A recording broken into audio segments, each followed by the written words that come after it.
Thank you so much, ladies and gentlemen. Happy 64th founding anniversary.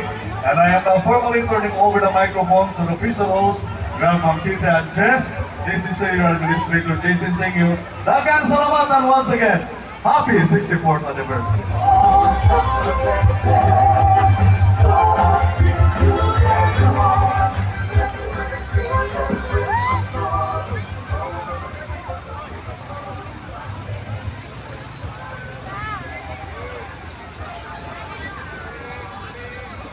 Ladies and gentlemen, esteemed guests and fellow Southern Liteños, maadjong buntag! Maadjong buntag hurot! Okay ra or okay ra Jod?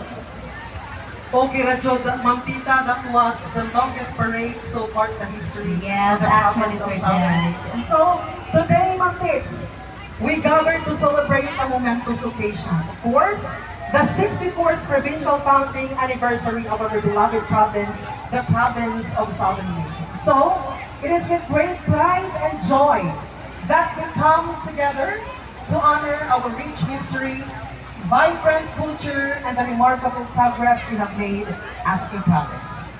Our theme for this year, Southern Leyte towards self-sufficiency, is a testament of our collective efforts and aspirations to build a province that stands strong and independent.